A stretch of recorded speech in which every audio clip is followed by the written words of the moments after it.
साडा चिड़ियां दा चंबा बाबल असां उठियों जाना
कितनी ऐग प्राया धन है। शुरू का लोग भाग दे आए हैं, चाचा पिता मामा भरा सब आधा दिन रुक्मणी का विवाह होया, डोली छिपाई है, रुक्मणी की विदाई हुई है और राजा भीष्मक खूब सारा ढेर सारा आशीर्वाद दिया है कि बाबल की दुहाई लेती जा तुझको सुखी संसार मिले।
कितनी शिक्षा मिल रही है नौजवान बच्चियों को।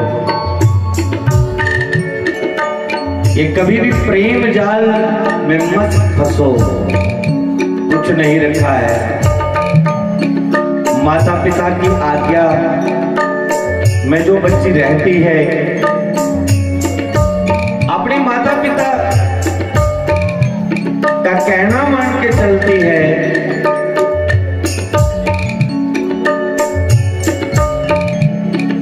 जब उसका विवाह का समय होता है ना, तो माता पिता दिल से आशीर्वाद देते हैं, दुआ देते हैं। और जो बच्ची अपने माता पिता को दुखी करके शादी करती है, मर जाऊंगी शादी वही करूंगी, यदि आपने मेरी शादी वहां नहीं करवाई तो मेरी लाश मिलेगी। माँ बाप का दिल दुखा करके कहां घर बसेगा। यदि माँ बाप को रुला करके आप शादी कर रहे हैं तो आपको भी दाम्पत्य जीवन में रोना ही पड़ेगा। ये कितनी शिक्षा दे रहा है ये सुहाग। मायके की कभी ना याद आए, ससुराल में इतना प्यार मिले।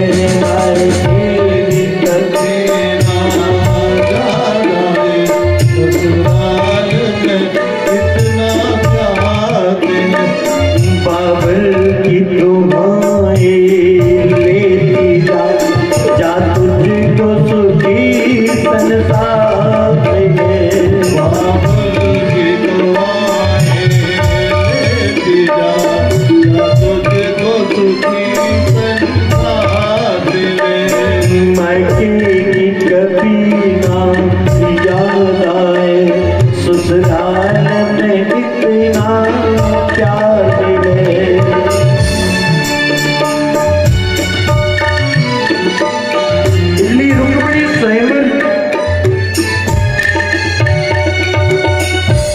रुक्मणी स्वयंवर का कोई मतलब और मेरी बहन कोई बेटी ऐसा न निकाल ले कि रुक्मणी ने बाद में शादी की थी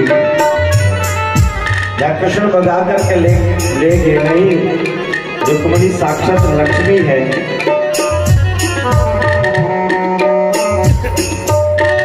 और रुक्मणी का विवाह हुआ, कन्यादान हुआ,